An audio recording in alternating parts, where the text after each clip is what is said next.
Good morning and welcome to today's press conference. I am Stephanie Levis with the Globe and Mail. I will be moderating. Before we begin, a few important preventative measures to share. To prevent disruptive and potentially harmful audio feedback incidents that can cause injuries, we remind all in-person participants to keep their earpieces away from all microphones at all times. When you're not using your earpiece, please place it face down on the middle of the sticker for this purpose on the table. There's further guidance on the cards that will help us prevent audio feedback injuries and keep our interpreters safe. I thank you all for your cooperation. For today's press conference, what better way to mark the beginning of this fall sitting of Parliament with the folks in charge of the agency who got us here, Elections Canada. I will turn it over to you, and after we will go to questions, one question, one follow-up in the room before moving to Zoom. Please go ahead. Bonjour, good morning. I'm Canada's Chief Electoral Officer, Stéphane Perrault, and I'm here today with members of my team, Deputy CEOs Michel Roussel, José Villeneuve, and Serge Caron, to discuss Elections Canada's report on the 45th general election. The report was tabled in the House of Commons just minutes ago, and as outlined in the Canada Elections Act, it is the way Elections Canada provides an overview to Parliament and to Canadians of the delivery of an election. As we do after every election, we will also publish more reports and analysis on our website in the coming months. First, I can tell you that we had prepared to deliver an accessible and secure election, and we did. Delivering a national election is a massive undertaking. It requires the coordinated efforts of an extraordinary number of people over an immense territory. It is done without any permanent infrastructure during a very short time period and based on a calendar that is unknown ahead of time. During this election, we leased and equipped 492 local Elections Canada offices. We hired and trained over 230,000 poll workers to serve electors in over 18,000 advance and election day polling locations across Canada. Poll workers also serve electors at thousands of service points on campuses and in military bases, as well as in hospitals and remote work camps. Altogether, nearly 20 million Canadians cast a ballot in this election, more than ever before. The over 69% voter turnout was the highest in a federal election in over 30 years. Much has changed during that time. Not only the context in which we operate, but also how Canadians exercise their right to vote. 8.7 million Canadians, 44%, had already marked their ballot before Election Day, thanks to our increasingly flexible services. And that includes, of course, the 4 days of advance polls, but also voting at local Elections Canada offices, voting by mail, voting on campus, voting at long-term care facilities and seniors' residences, and special arrangements, for example, to serve electors displaced by natural disasters. I will speak more about the challenges that come with this evolution in a moment. But it is also important to recognize the successful delivery of a wide range of voting options, more than ever before during the 45th general election. I want to begin by outlining, as we do in the report that was tabled today, the priorities that Elections Canada had set for itself ahead of the last election. And those priorities were, first, to implement the new electoral map with new and adjusted writings as determined by the Independent Boundaries Commission. Second, to remove barriers for Indigenous electors through expanded in-community services and for young electors through the Vote on Campus program. And finally, address inaccurate information about the electoral process. And on all of those fronts, we were largely successful, starting on the security front. I want Canadians to know that the last election was secure. No security or cybersecurity incident affected the administration of the election. We entered the election period on the heels of the Hague Commission report on foreign interference, which stated, and I quote, that information manipulation, whether foreign or not, poses the single biggest risk to our democracy. We took that warning seriously. The agency prepared for and successfully dealt with the increase in inaccurate information that was circulating about the electoral process. We will continue to focus on ensuring that our electoral system remains resilient. I also want to thank security agencies for their support in protecting our IT infrastructure and informing us of the threat environment. Beyond that, security agencies played a greater role during this past election by explaining to Canadians what they do, particularly when it comes to addressing foreign interference. This helps to maintain Canadians' trust in the election. Maintenant, ce qui a trait à la carte électorale. Nous avons passé aux nouvelles et limites électorales dans un contexte de gouvernement minoritaire et aussi dans un contexte où il y avait toujours sous l'ancienne carte des élections partielles dans Halifax qui était en cours. Alors, ça posait un certain nombre de défis, notamment la nécessité de modifier plusieurs dizaines de systèmes informatiques et, en raison de l'élection dans Halifax, de faire la transition au nouveau système uniquement lors du déclenchement de l'élection générale. De recruter aussi et de former de nouveaux directeurs de scrutin dans tout le pays et bien sûr d'informer les électeurs que leur circonscription et parfois le lieu de scrutin auquel ils étaient familiers pourrait avoir changé. Grâce à une planification rigoureuse, cette transition s'est bien déroulée. Notre mandat est de permettre la participation électorale et nous travaillons constamment pour en réduire les obstacles. La dernière élection était la première où nous offrions le programme de vote sur le campus dans une élection qui n'était pas tenue à date fixe. 76 000 électeurs ont profité des services de vote offerts dans les 96 établissements d'enseignement postsecondaire participant au programme de vote sur le campus, même si l'élection a eu lieu à la toute fin ou après la session du printemps et où l'achalandage sur le campus était nettement réduit. Alors, nous allons continuer d'offrir ce programme et de chercher les moyens de réduire davantage les obstacles au vote pour les jeunes. Une des priorités pour cette élection était de réduire les obstacles pour les électeurs autochtones. Les directeurs du scrutin ont été chargés de rencontrer et de travailler avec les communautés des Premières Nations, des Métis et des Inuits plusieurs mois avant l'élection pour comprendre leur réalité et pour planifier avec eux des services électoraux qui répondraient à leurs besoins. Ces consultations nous ont amenés à accroître les services électoraux au sein des communautés. Dans l'ensemble, nous avons observé une hausse de 127 %, plus du double, des services de vote par anticipation offerts dans les communautés autochtones et une augmentation de 7 % des services offerts le jour de l'élection au sein des communautés. Une amélioration substantielle par rapport aux élections précédentes. Les consultations dont je viens de parler, qui nous permettent de comprendre ce que veulent les communautés, qui nous permettent d'embaucher les travailleurs au sein des communautés et de déterminer les lieux de scrutin, n'ont pas eu lieu au Nunavik, avec pour résultat que certaines communautés ont eu des occasions de voter réduites, limitées et, dans certains cas, inexistantes. Je me suis récemment rendu dans le nord du Québec pour m'excuser directement auprès des leaders des communautés touchées et des électeurs et entamer des discussions sur la voie à suivre. Je leur ai dit ce que je vais vous dire aujourd'hui, ce qui s'est passé au Nunavik n'est pas acceptable. Cet automne, on va publier les conclusions d'un rapport d'enquête sur ces événements et les mesures à suivre pour éviter que de telles situations surviennent à l'avenir. Au Nunavik, comme partout ailleurs au pays, la collaboration avec les membres des communautés est essentielle pour assurer la prestation de nos services.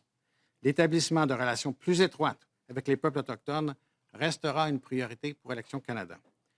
C'est un travail qui prend du temps, c'est un travail qui exige des efforts soutenus, non seulement pendant, mais entre les élections. Mais offrir des services de vote inclusifs et accueillants pour les communautés autochtones est une dimension essentielle, selon moi, de la réconciliation.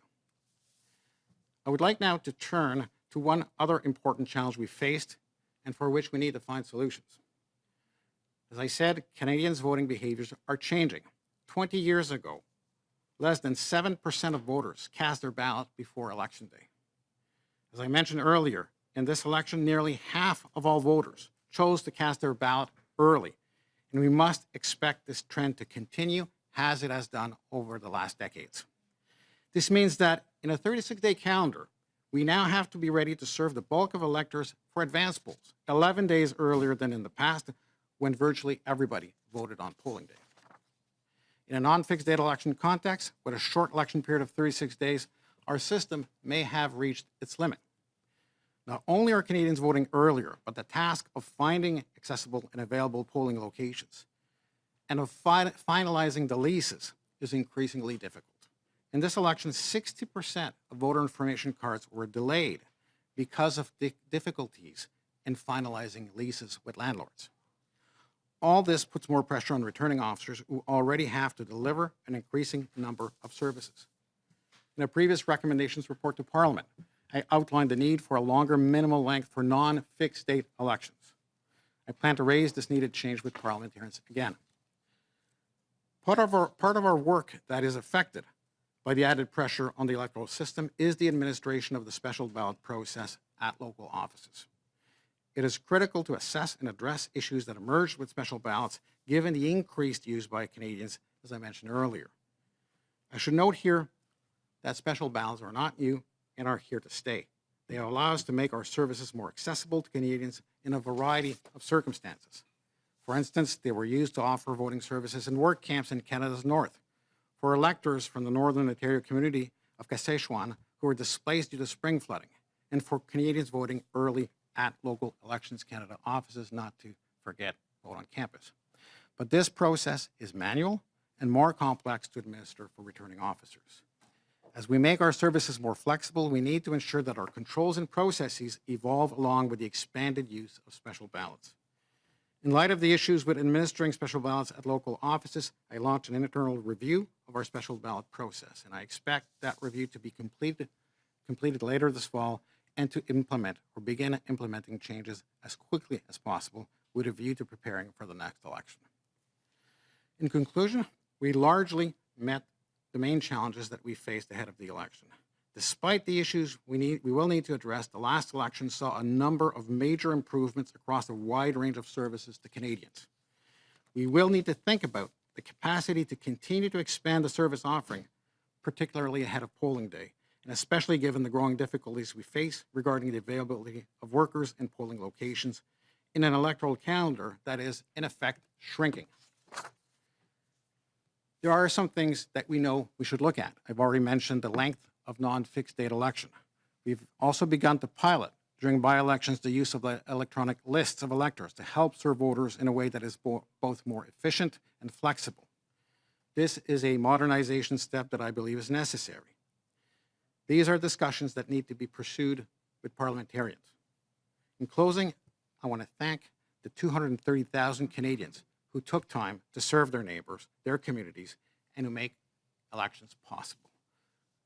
Thank you. Merci. Et je vais répondre maintenant à vos questions. Thank you very much. As mentioned off the top, we'll do one question, one follow-up in the room before moving online, if there's anybody there. I think we'll just go around the room clockwork style. So Chris Nardi, let's start with you. Morning. So if your trend suggests that by next election, 50% of people could be voting before the formal voting date, if nothing changes, would you be able to sustain that volume effectively, or will you start encountering bigger challenges than, basically, are you able to keep up, or is the elastic stretched too thin? I think the elastic has been stretched. We'll see what we can do with, as I mentioned, electronic lists. They won't be, if we use them, they won't be across the country wall to wall. It depends on the turnout, of course, but we have to expect that everything else being equal, there will be more and more voters wanting to vote early, and we need to address that issue. People want to take advantage of those services, and so either there'll be longer lineups or we'll have to make adjustments to the system. And so tell me, what are some of the adjustments there? I don't believe I've seen many recommendations in the report. What adjustments would you like to see? And are you also kind of calling, if it's not a fixed date election, minority parliament, of course, asking the parties to maybe consider a longer writ period at dissolution? That's right. In the context of fixed date elections, we have the time to prepare and recruit and find the polling locations. When it's not a fixed date election, the current time frame does not allow for the kind of service preparations that is required to serve so many electors so early. So if we don't have a fixed date election, whether we have 4 or more days of advance polls, as was proposed in Bill C-65 in the last Parliament, in either case, I think we need a bit more time to finalize those leases and make sure we can serve electors properly. Peter? Your report says that no acts of foreign interference impacted the result of the election. That suggests there were incidents of foreign interference that you detected. Could you give us some context around that? Thanks for the opportunity to clarify. There were no acts of foreign interference targeting the administration of the electoral process. I'm good. Mylène? Oui, bonjour. Pour revenir sur les bulletins de vote spéciaux, le fait qu'ils ont été très populaires, vous avez dit que le système est en train d'atteindre sa limite, si j'ai bien compris. Est-ce que vous pouvez C'est-à-dire que de façon plus expliciter? large, la combinaison du nombre d'offres de services, le type de services qu'on offre par les bulletins spéciaux, que ce soit sur les campus, dans les camps de travail, que ce soit dans les hôpitaux, parfois les centres de soins de longue durée demandent du bulletin spécial. Il y a du vote local, du vote national qui est administré différemment. Tout ça, ce sont des processus complexes qui arrivent tôt dans le processus électoral, plus tôt que le jour d'élection. Combiné au fait que de plus en plus les électeurs veulent voter par anticipation. Ça fait en sorte que les directeurs du scrutin doivent offrir une beaucoup plus grande gamme de services beaucoup plus tôt dans le processus électoral. Et quand on n'est pas dans une élection à date fixe, ça met énormément de pression dans le système. Et on a vu, il y a eu des erreurs et des choses qu'on doit regarder pour resserrer les contrôles, mais on doit aussi regarder à diminuer cette pression-là. C'est pour ça que je demande qu'on trouve des façons là, de donner un peu plus de temps peut-être au directeur du scrutin pour se préparer quand on n'est pas dans un contexte d'élection à date fixe. Donc, est-ce que vous pouvez me détailler davantage ce que vous suggérez et sentez-vous que vous allez avoir suffisamment de temps parce que là, on fait face à un gouvernement minoritaire? Alors, c'est certain qu'on ne connaît pas la date de la prochaine élection. Elle pourrait survenir avant le mandat de 4 ans. Il ne faut pas regarder ça à court terme. Il ne faut pas penser qu'on va avoir les solutions demain matin pour ça. Ce sont cependant des tendances lourdes qu'il faut commencer à adresser. Il faut commencer à explorer des solutions pour ces tendances-là. Il y en a qui demandent des interventions législatives, d'autres pas. La durée de l'élection, il y a une durée minimale et une durée maximale. On n'a pas besoin de changer la loi nécessairement pour que ça dure plus longtemps dans un contexte qui n'est pas à date fixe. Mais j'aimerais voir une durée minimale, quand on n'est pas en élection à date fixe, un peu plus longue que les 36 jours. J'ai parlé des listes électroniques. On a mis ça à l'essai lors d'élections partielles l'an dernier, dans 2 élections partielles. On va continuer de déployer ça. Ce sont des solutions qui vont être déployées à grande échelle uniquement quand elles seront prêtes. Donc, je ne peux pas aujourd'hui vous dire si ça va être déployé à la prochaine élection. Ça va dépendre de plusieurs facteurs. Mais ce sont des tendances lourdes qui sont inévitables. On les voit depuis plusieurs décennies maintenant. Et je ne pense pas que les Canadiens vont vouloir moins d'offres de services puis moins de flexibilité. Judy? Bit of a repeat of what you said in French, but you had said that the two by-elections were using electronic voting. Is that correct? Not electronic voting, electronic lists. So we continue to use a paper ballot, and we have no plans to walk away from the paper ballot. But when you show up, when an elector shows up to vote, we have to manage, strike the names, and administer the procedures. When we use electronic lists, we can use a scanner and a barcode to scan the voter information card, process that a lot more efficiently, and allow electors to vote at the first available table or even to vote outside of their assigned polling station. So there's a range of flexibility and efficiencies that come with electronic lists of electors, but we will not go to electronic voting. Okay. Now, I was wondering if you could, in terms of your research, why do you think Canadians want to vote outside just that designated voting day? I think there's a range of factors. Certainly, you know, as a society, we've grown accustomed to doing our banking whenever we want to do our banking. We don't go to banks from 9 to 3 as we did in the past. There's a habit forming of having a flexible voting services in every area of our lives. But clearly, also candidates are wanting their supporters, their known supporters, to lock in their vote early. So the campaigns are inciting voters to go in and vote so that they can focus on perhaps the undecided electors or the less motivated electors. So there's a trend, and it's not unique to Canada. In New Zealand, they're at over 60% voting prior to polling day. So we see this pretty much around the globe, at least where there is early voting.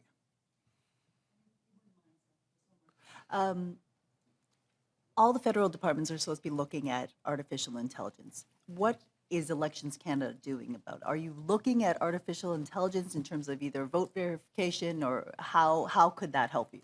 So we're beginning to explore how AI could help us in a range of an administrative process, whether it's audit of campaign financial returns, whether it's managing call centers and getting the data. This is at the early stages. We are working with provincial jurisdictions who are also looking into this, but these are early days. David? Thank you. Thank you for taking our questions. David Aiken from Global.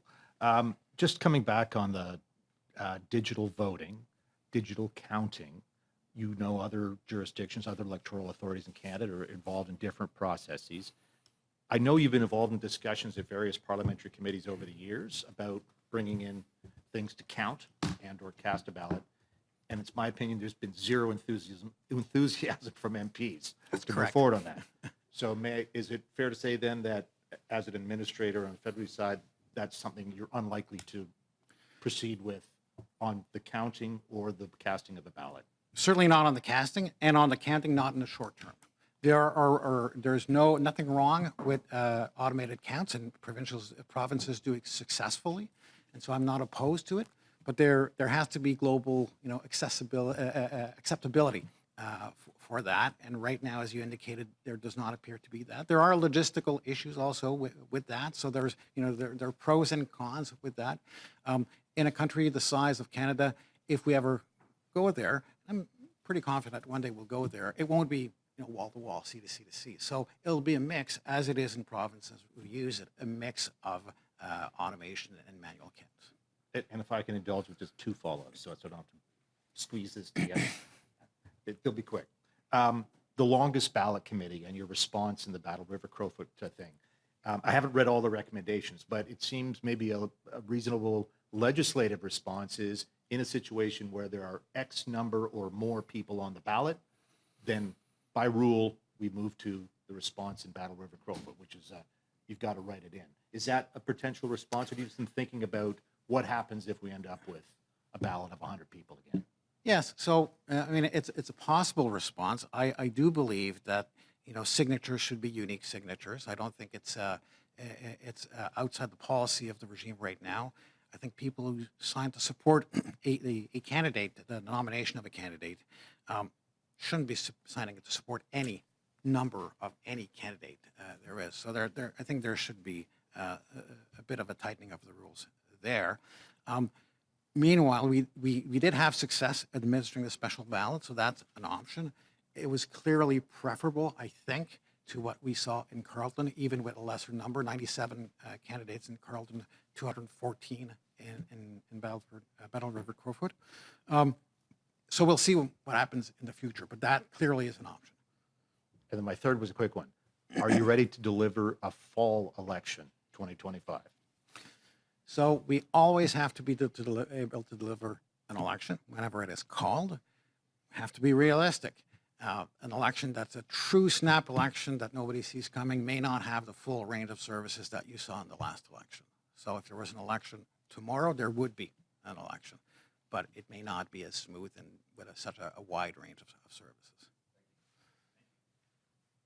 Emily? Hello, Emily Haas from the Globe and Mail.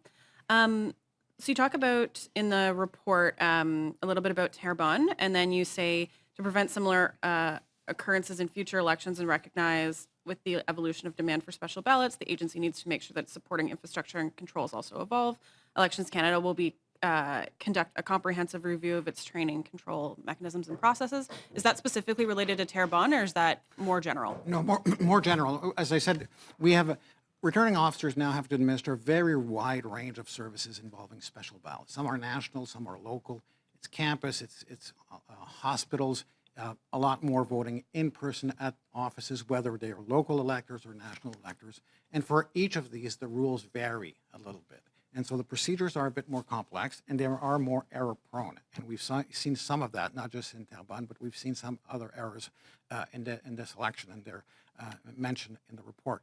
So we really have to look at the controls in place to make sure that they are sufficient, and where improvements are possible to make them to reinforce those controls.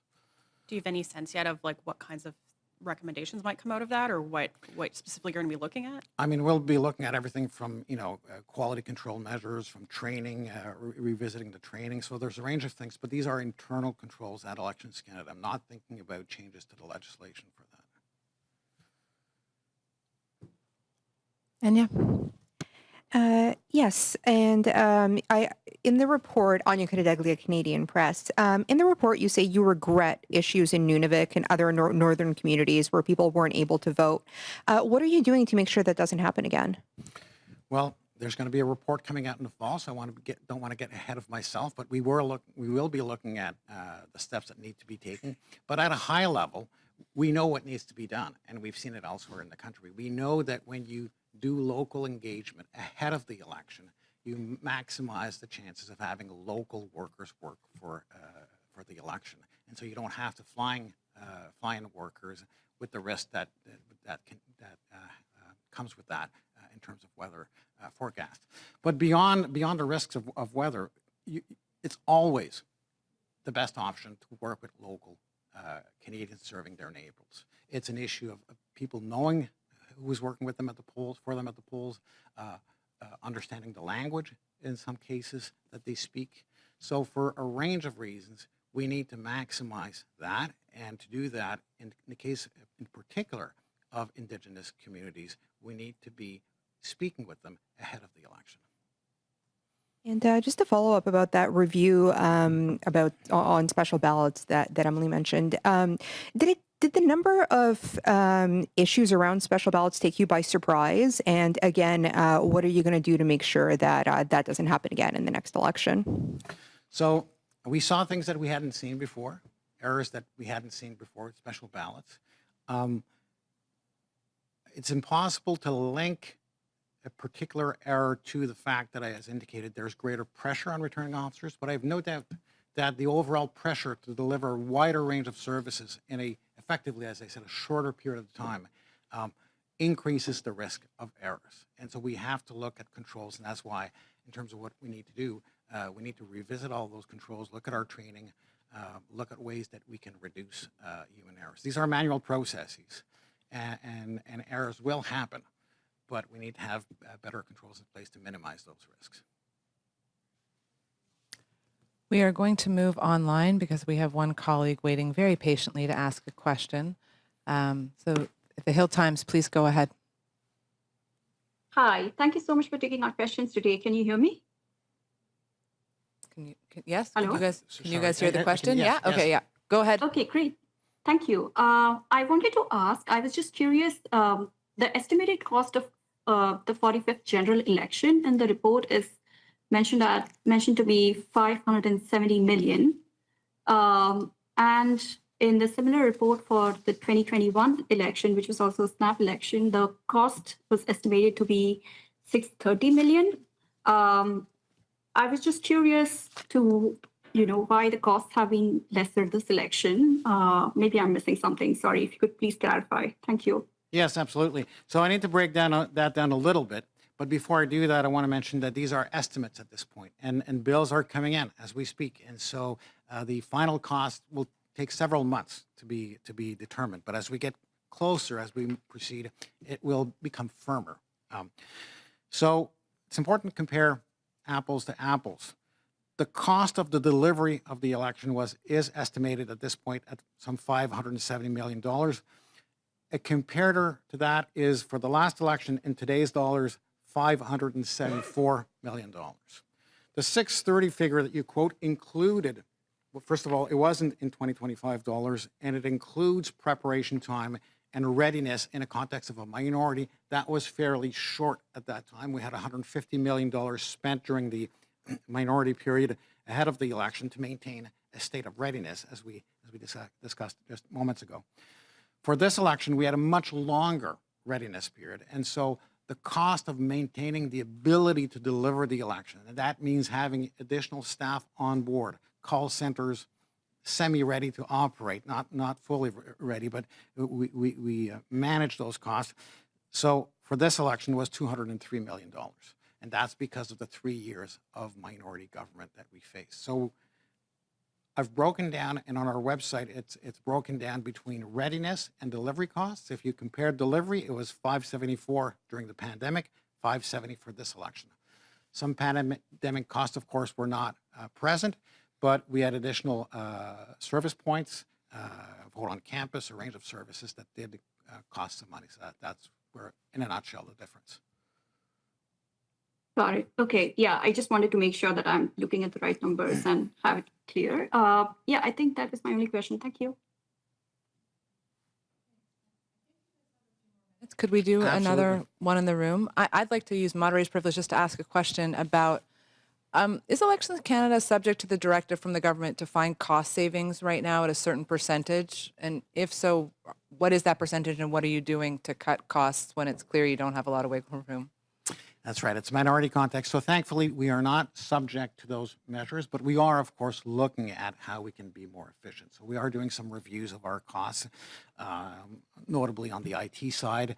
We're looking at ways to make our our operations more efficient in terms of the audit of candidate campaigns. We've reduced the time by doing a risk-based audit. So we're looking at ways, but we don't have the specific targets and the immediate timeframes that other departments have.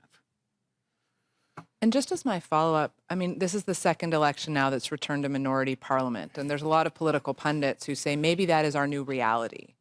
And I wonder if that means something systemic needs to change for Elections Canada, if this is, in fact, we are moving away from Canadians decisively handing a party a majority for whatever reason. Certainly at the federal level, if you look over the last 20 years, there's been much more minority parliaments than majority parliaments. Right? It's not just the last two. I think it's a trend that we've been seeing for a long time. There was a majority in 2011, 2015, but beyond that, there's a series of minorities. It does present challenges for us because we have to renew our IT infrastructure. For example, we can't just accumulate, a technological debt, and so we have to not only be ready to deliver an election, but also upgrade our systems and renew them on a long-term basis. So that's a challenge that we've been facing over the years. In terms of the future of minority-majority, we don't know where that takes us, but we have to assume that we have minorities. I didn't have a minute to walk around the room, so if any of you guys just raise your hand, let me know. We'll just start with Nardi. Nardi's fine. You mentioned in the report that you saw a number of instances of disinformation, misinformation that are related to the election. I was curious if you noticed any particular trends. The Site Task Force, for example, had mentioned things that they had spotted on various Chinese social media websites and all that seemed to go after certain candidates. But when it comes to the integrity of the election, disinformation that you mentioned about the process, what did you see this election? Were there any or novelties compared to previous times? In many ways, it's familiar themes. The pencils being used supposedly to erase votes. These themes are seen across the world. So when we look at disinformation in other jurisdictions, in the U.S., we saw a lot of narratives about non-citizens voting, and so we see that here. So they tend to be quite predictable. What we saw in this election was just more volumes across more channels. Was there a particular note, any channels? Like, are we talking about, are people, like, for example, is the disinformation targeting specific communities? Is it on specific channels more than others? What have you seen there? I don't have any information that would support any specific targeting. I think it's, from my perspective, what I know is it's fairly widespread and it's across many, many channels. There's more in certain social media platforms than others, and I won't mention any in particular, but I think it's a widespread problem. And on that topic, you had sent letters to each or major platform at the beginning of the election, and I read the response to many of them. Were you satisfied with both the response, but more importantly, the work that you saw each platform do to combat disinformation, misinformation? So there are two aspects to this. One is disinformation or misinformation around the voting process. And we did have good collaboration by platforms on making sure that the right information was flowing out there. So I won't be critical of them. The broader issue of mis and disinformation goes well beyond the electoral process, and I won't comment on that. But my attempt at accountability by inviting them to publish their policies and to do a report card after the election is a broader attempt at transparency of how platforms operate in this new environment. This is something that I had recommended to Parliament, that they be required to publish policies and to account for how they apply their policies. And so that hasn't been legislated, but I tried to do it informally. David? Thank you. Just to come back to your recommendations to lengthen the minimum writ period, did you, maybe I missed it, do you have a specific day to go from 37 days to, say, I don't think it has to be extremely long, but certainly between a few days and a week would be extremely helpful. And that's something that I recommended back in 2022 for a range of reasons. Okay. Postal votes that come in late or not at all because people receive their kit and it's too late to return it. So they just don't send it. So that would be one thing, but also preparing for early voting. Okay, so just an extra few days. Okay. As I said, the voter information cards, 60% were between 1 and 7 days late in terms of sending them. It doesn't mean they arrived after advance polls, but they were late getting out. And so we see that a few days makes a difference. And would that recommendation be accompanied by a change in the number of advance voting days, or would they stay the same? They could be. I'm very open to that. But I don't think you can expand the service offering, have more days, and think that you can secure more leases in the same amount of time. That's just not realistic. So I'm open to expanding the number of advanced polling days, but there has to have the time ready, the time necessary to get ready and finalize the leases. Peter, you're good? Anybody else? Nardi for the final. I heard a funny story. I was curious to see. Is it true that there was a lot of auto writings that didn't get their voter information card because the truck carrying them over got into an accident overnight? This has happened in the past, but I'm not aware of a truck accident. There are many, many things that happen in a national election, and it's possible that I don't hear every one of them. I think this may be an Ontario election story just before, but I'm not certain of that. It has happened to us before. I would say for the most part, though, it's not a Canada Post issue. It's about us getting the leases finalized ahead of time. Okay, and with that, thank you very much for your time. I hope everyone has a wonderful day.